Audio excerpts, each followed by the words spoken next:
ओम। मैं मुस्कान रघुवंशी। मैंने और मेरे गुरुजी डॉक्टर जितेंद्र अढ़िया ने साथ मिलकर एक यात्रा शुरू की है।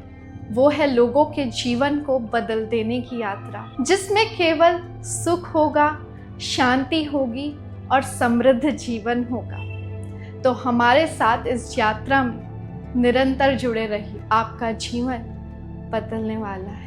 पतंजलि योग सूत्र की इस पवित्र यात्रा के 20वें अध्याय में आप सभी का हार्दिक स्वागत है। पिछले अध्याय में हमने बात की थी कि किस प्रकार हमारा मन जब स्थिर हो जाता है तो वह सूक्ष्म से सूक्ष्म वस्तु और विराट से विराट वस्तु में भी स्थिर हो सकता है। लेकिन जब हमारा मन स्थिर हो जाता है उसके बाद क्या होता है, इसी से पर्दा उठाने का काम महर्षि पतंजलि आगे करते हैं। महर्षि पतंजलि कहते हैं कि जब मनुष्य सारी वृत्तियों से निर्वृत्त हो जाता है, सारी वृत्तियां उसके सामने से हट जाती हैं, तो वह बहुत निर्मल हो जाता है। एक हीरे से समझिए, अगर हीरे के ऊपर धूल जमी हो, मिट्टी जमी हो, तो ना उसकी चमक दिखाई देती है और ना ही उसका वास्तविक स्वरूप। लेकिन जैसे ही धूल हट जाती है तो उसकी चमक अपने आप दिखने लगती है, वो अपने वास्तविक स्वरूप में पहचाना जाता है। ठीक इसी प्रकार से हमारा मन है। जब हमारे मन से भय, दुख, सारे प्रकार की वृत्तियां हट जाती हैं, तब हमारा मन एकदम निर्मल हो जाता है और यही काम ध्यान करता है। देखिए, महर्षि पतंजलि आगे कहते हैं कि जब देखने वाला और दृश्य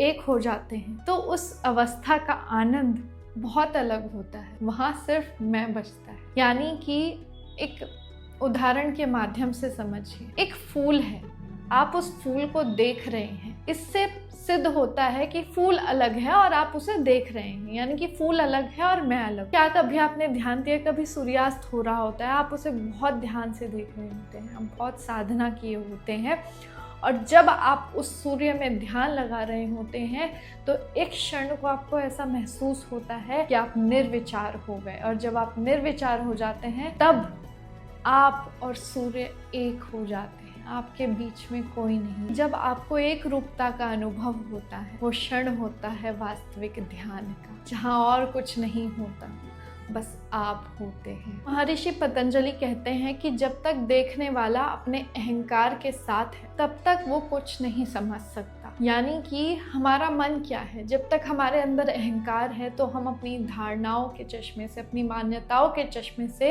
अपने जीवन को देखते हैं। लेकिन जब हमारा मन बिल्कुल पारदर्शी हो जाता है, निर्मल हो जाता है, तो वो एक दर्पण की तरह हो जाता है। दर्पण कभी भी भेदभाव नहीं करता, जो जैसा है उसे वैसा ही दिखाता है। और योग भी हमारे मन को वैसा ही बनाना चाहता है, जो जैसा है उसे वैसा देखो, वैसा स्वीकार करो। आज हमारी सबसे बड़ी समस्या क्या है, हम वास्तविकता को नहीं, अपनी कल्पनाओं को देखते हैं और कल्पनाओं में ही जीते रहते हैं, और इसका कारण केवल और केवल हमारा अहंकार है। तो अगर हम निरंतर अभ्यास करेंगे, निरंतर ध्यान करेंगे, तो एक दिन ऐसा भी आएगा जिस दिन हमें एक रूपता का एहसास होगा, जिस दिन सिर्फ हम होंगे, ना कोई विचार होगा, ना कुछ और। आज का ये अध्याय आपको कैसा लगा कमेंट्स में ज़रूर बताइएगा। इस वीडियो को लाइक, शेयर और सब्सक्राइब करना ना भूलिएगा। मिलते हैं अगले अध्याय में।